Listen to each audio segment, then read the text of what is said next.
My main goal here at TBM is to expose people to the work that we're doing here and to get them involved to serve shoulder to shoulder with us so that they can not only grow closer to the Lord in their walk with Him, but that they can make a difference and be part of a kingdom work that's bigger than themselves.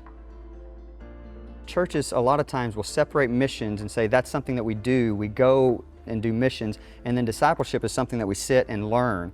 And in reality, discipleship is best performed shoulder to shoulder when we're serving together. So we like to say missions doesn't need to be separate from discipleship. Missions needs to be the main mechanism in which your church disciples their believers. We've got what we call interactives, and interactives are a way for people to put their faith in action. And so we've got a lot coming down the turnpike, but we already are doing escape room experiences that point people to an understanding of missions. We've even got a game trailer now that we're going to be deploying so that we can use it as an interactive tool to bring people in and talk to them about the gospel. But even the Bible studies and the discipleship literature that we're creating, there's an interactive element of it. A disciple is somebody who abides in the teachings of another person. The question we have to ask ourselves is, what are we a disciple of? Previous generations moved it to us. Now it's our job to take this gospel and this kingdom work and move it to the next generation so that in the end, the gospel and the kingdom work continues on to the future. God's already been talking to people.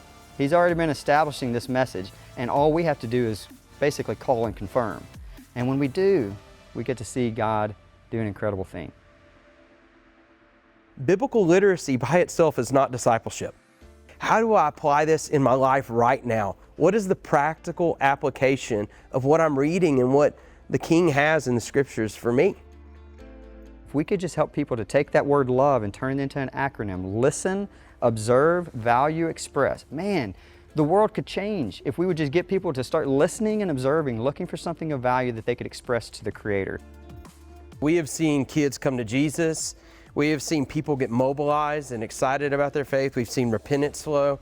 Basically, what we've seen is God call His children to a deeper relationship, whether that be starting one or whether that be overcoming some obstacle they had or taking the next step to start serving Him in a really cool way.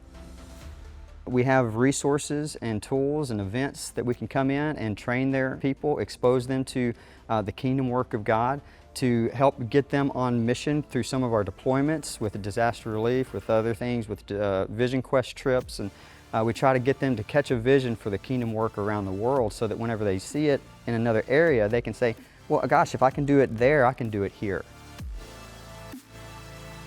I absolutely love seeing the gospel start to click in people's minds. I particularly love the moment where somebody realizes not only have they been set free, but they've been set free for a purpose.